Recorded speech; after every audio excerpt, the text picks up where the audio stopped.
Hi, I'm Dr. Marty Rosen, and this is Dr. Nancy Watson. I would like to welcome you to another one of our Vitality Chats. Today we have the honor of speaking with Dr. Dorte Blandt, who is the founder of Switch On Kids. And I've known Dorte for years, and her passion for chiropractic and helping children is pretty much unmatched in the profession. She runs a busy practice in Newcastle, Australia. She runs her program Switched On Kids. She also does runs research projects, and I've actually spoken at her research symposium. I think she's raised over $200,000 already for chiropractic research. She's just an amazing person with an incredible amount of energy, and we are really excited to have her here today. And with that, I'd like to turn it over to Dr. Dorte Blandt and tell us a little bit about you. Yes, thanks, Dorte. Thanks for joining us. So if you could just briefly introduce yourself to everybody and tell us about how you got into chiropractic and maybe a little bit of your background. Well, thank you so much for that lovely introduction. That sounds very, very flattering. I appreciate that. So I'm a chiropractor. As you said, I work in Australia, but I am from Denmark. And I got into chiropractic sort of in a funny way. I knew what chiropractic was, but it wasn't huge in Denmark. But I was at a party, and at the after party, there was a whole group of us that crashed at a friend's place. And this particular friend that I'd never met before had just returned from Parma Chiropractic College. So this is way back when, in 85 or 86 or something like that. Mm-hmm. And this guy just had this halo of energy. I mean, I'm not very religious, so I can say this, and I do apologize if I offend someone, but he had the most amazing energy, and I was like, I gotta chat to this guy. So he told me all about chiropractic, and he was practicing as an associate in a place that were basically handling children. And he just had this, these kids come in and they've got, this is pre-ADHD, but they've got behavior problems, and we adjust them, and you won't believe it. These kids are doing this, that, and the other. They've got asthma, they've got allergies, they've got bedwetting, they've got this, they've got that. And I was like, wow, that sounds just up my alley. I had always been interested in children, not necessarily as a teacher, but I like being around kids. So this guy said, come and observe me in practice. So I did spend a day in his practice, and just thought, this is me. I just love that. This, working with kids and the energy and the fun, and kids are cheeky, and it's all that stuff. Yeah. So I was like, great. I went home and asked my parents to be guarantors for a loan, and I sold everything I owned and moved off to America. Wow. So yeah, started at Parma, and realized within a very short period of time that I may have made the mistake of my life, because there was no mention of kids anywhere. And I realized that maybe I should have done just a little more research. But what year, Dorte, what year was that? Must have been 85. Oh, there was no kids then. Yeah, for sure. No. I mean, they had a pediatric course in 9th quarter. Mm-hmm. Which was good. We talked a bit about primitive reflexes and a few, gross motor assessment things, but it wasn't what I had imagined after observing this guy in practice. So anyway, so that was how I guess I got into chiropractic, and how my passion for children started back then. That's awesome. So after Parma, did you move back to Denmark? How did you end up in Australia? Well, I did what so many other people do, like you probably did as well. Well, I met an American guy, and thought, oh, well, he's pretty cute. I mean, I might hang around him for a little while. But after, 3.5, 4 years in the States, I had sort of enough of living in Iowa. I had done some traveling, and I realized that not all of America is like Iowa, but I was like, no, I got to get out of here. I understand that. Yeah, he's pretty cute to keep you in Iowa. Yeah. So Dorte, how did you get into pediatrics? So Tim and I traveled around. I'll just go there. So we went to Australia. We had some friends that at college that was from Australia. I went back to Denmark, worked there, took my internship, went to the UK. And then after that, finally managed to get a permanent residency in Australia. Then came to Australia and fell pregnant, as you do, right? Yeah. And my daughter had some issues after what I thought of as a perfect pregnancy.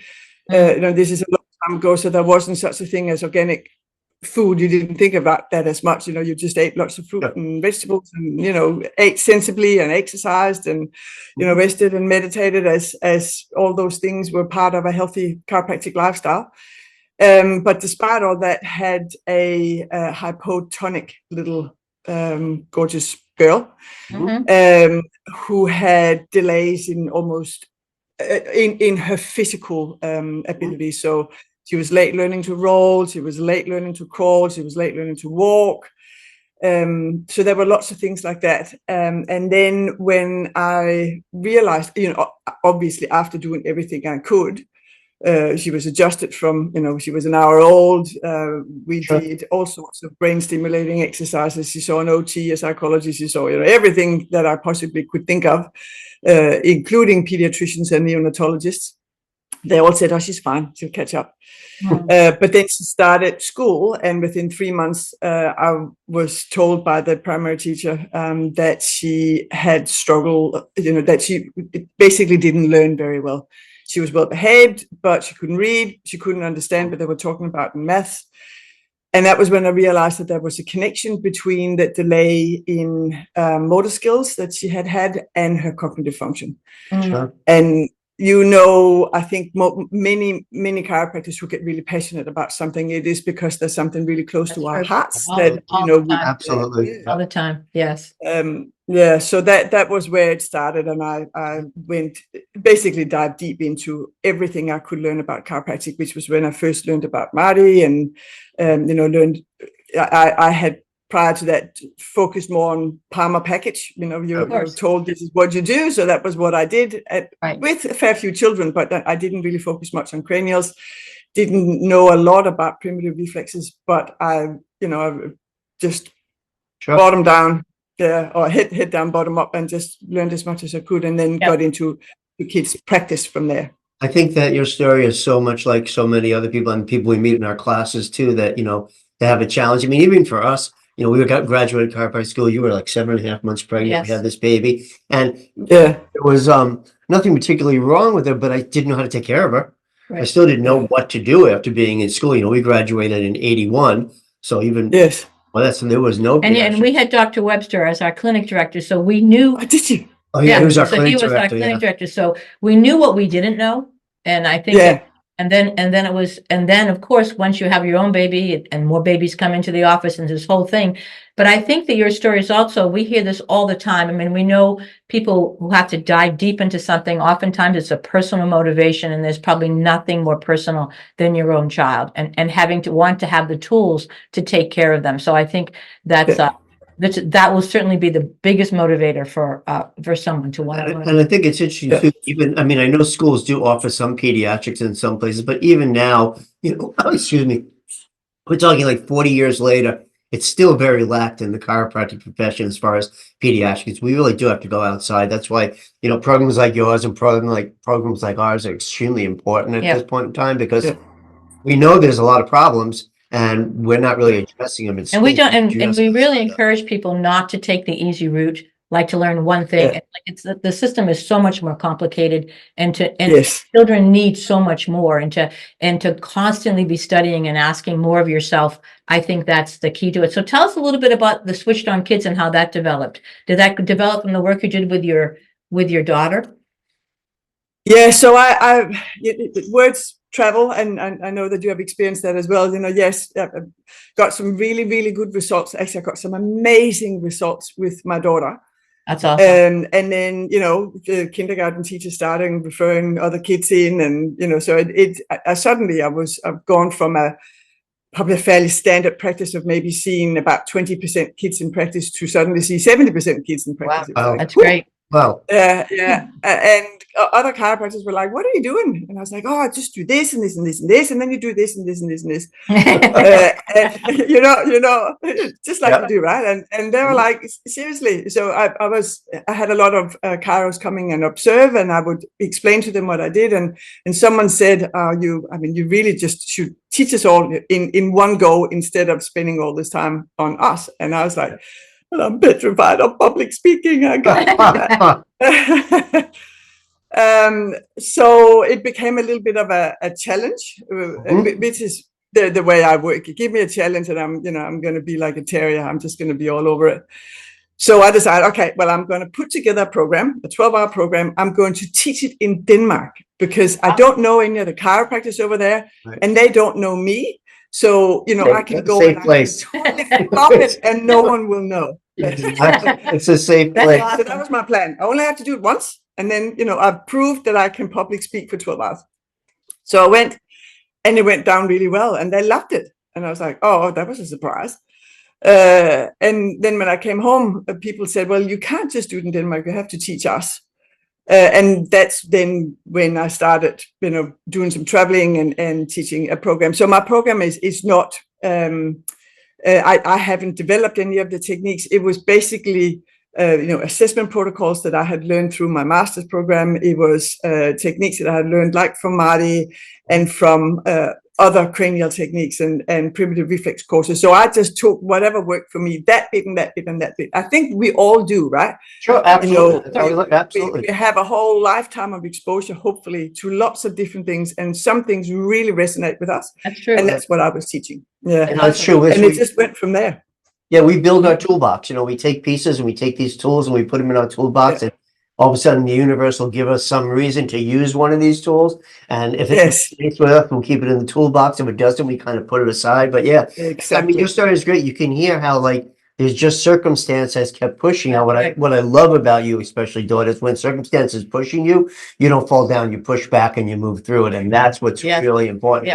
That's what we need in the chiropractic profession. When push comes to shove and stuff gets harder, let's not find an easy route. We need to push through that stuff, and we keep moving those levels up, and it makes such a difference in our lives and other lives that we touch. So Dorte, would you mind sharing with us one of your favorite techniques that you have found effective, something that's my favorite technique, and I say this in my Switched On Kids programs, is the spheno-basilar adjustment. I realized that it's the key to the curriculum.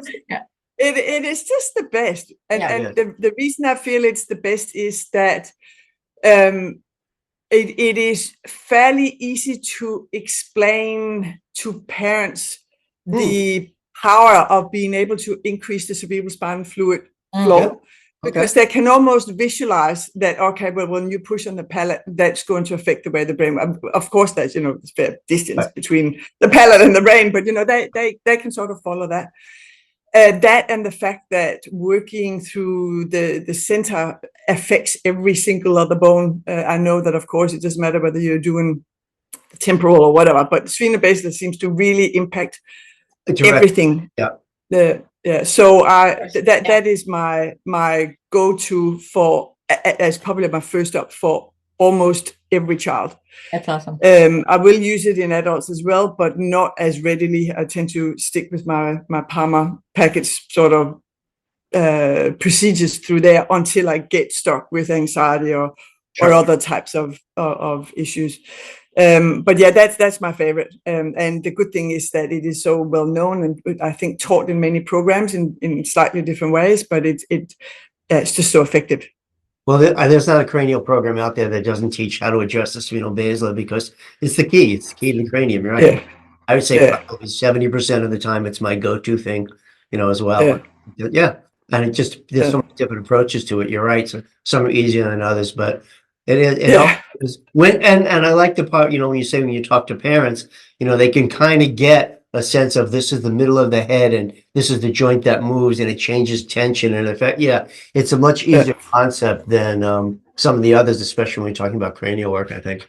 So, so Dorte, I know that your children are now grown. And then obviously probably not your big motivator anymore. So how do you keep yourself motivated? Like, how do you keep going? You know, what gets you up in the morning to continue to go into the practice, to continue to teach? We know you've written a book, at least one book. So what motivates you? What keeps you going? Yeah, and the research stuff that you do, I mean, we know how much it takes to set up a seminar, and you do that pretty much every, so yeah, what is that? What is that drive of What's yours? the passion What that is keeps you that? going? Yeah, it is. There's lots to it. What brings me to the practice every day is I think I just love being around kids. I just have so much fun. The noisier it is, the better. You know, I just become one of them. You know, that my poor CAs are like, can you just keep it quiet? So that fires me up on a daily basis. I think what fires me up with regards to the teaching side of things is I feel that that there's something lacking, this is obviously just looking back at other people, and it's easy to judge them. But I feel that often people get a little bit stuck in the mundane, I'm going to work side of things, and I feel that in chiropractic we have so much to give and so much to learn. We have so much knowledge, we have so much wisdom, we have so much touch, and if I can impart just a little bit of that excitement of the miracle that we do every day, so people get inspired to care for more people, and maybe stepping out of their normal routine and maybe changing their care schedules a little, so they're not just focusing on symptoms, but actually allowing the body to heal itself. Yeah. That excites me so much when I actually hear back from people or see that they are making a change and actually stepping out of their comfort zone. Like you said, taking on it's maybe not a challenge, but choosing to take a different view of our impact or their impact on the world, and embracing it and making the most of it, because that's the only way we can make a difference, I think, in our communities. That is, if we are a little bit more excited about what we do, because people feel, our patients feel the excitement, and they will be much more likely to follow our advice, and make different choices with regards to health if we are excited. Sure. True. That's so true. Well, I think holding, as you say, you know, what we call it is just holding a bigger picture than yourself, you know, really expanding the picture. You know, it's great if someone has, you know, no low back pain, sciatica, a lot of pain, neck pain, whatever it is, and it goes away. But there's nothing like turning on someone's life and watching them shift and watching them change, you know, and being like, we've been in practice 40 plus years, and we have patients who have been with us 40 plus years, and just to see their process over the years, it motivates you. I don't know how happy, pardon me, I would be, you'd be if like all it was neck and back pain, you know. Oh, I feel better today, doc. Have a nice day. I'll see you next time my back goes out, you know. I can't imagine doing that. I can't imagine doing that for, you know, more than 5 years and then running. No. Exactly. Well, it gets very tiring. Like you're saying, that whole thing about going for a picture that's bigger than you. I mean, that's what life is all about, isn't it? Absolutely. It is. I'm not the end result of this. It is about, you know, absolutely leaving the world a better place than when you entered it.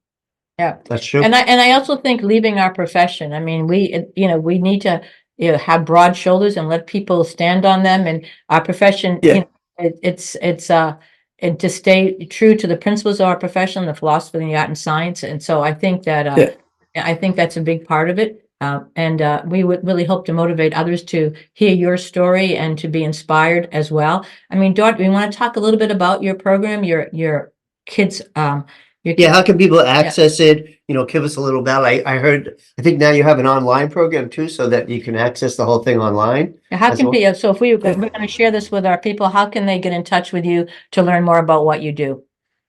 Okay, well, I guess I have a couple of programs. I've got my Switched On Kids program, which is, well, Switched On Kids and Switched On Babies. They're weekend seminars. I have one online, the other one is in the process. So you can do it remotely or show up face to face. I also have a mentoring program, maybe similar to yours, I'm not sure, called Switched On Kids Mastermind, where I attempt to be the shoulders, Nancy, that you were talking about. So providing more personal guidance to build a family practice or a child practice.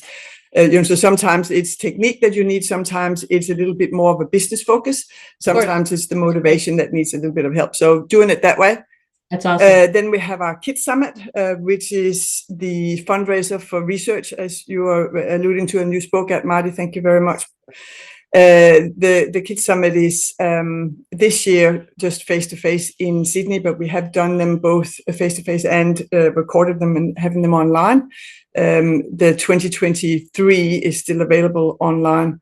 Basically what we do is we invite amazing kids chiropractors from around the world to share with us a topic of their choosing, and hope to inspire people to attend, and then the funds that we raise go straight to research into chiropractic care for children. Awesome. And the study that we're funding with the 2024 event, which is in Sydney in the 7th and the 8th, maybe it's the 8th and the 9th, I can't remember, of September this year. But we're raising funds for what chiropractic adjustments will do for a preterm baby. Wow. So basically looking at health outcomes in little ones that receive chiropractic compared to the ones that do not. Oh.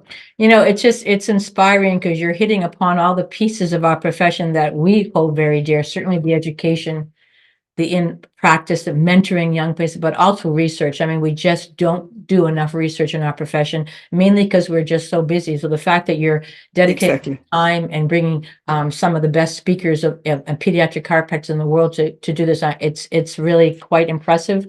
You're inspiring, Dorte. I know other people will feel the same way. For those in the United States that don't know you, we're looking forward to sharing your story, and hopefully some of them will get in touch with you and learn more about from what you do. You also, I know, have a book as well. So, Dorte, I really want to thank you for spending the time with us today. Thank you so much for spending time with us. We find you inspiring, and we're so happy that you're holding this space in Australia.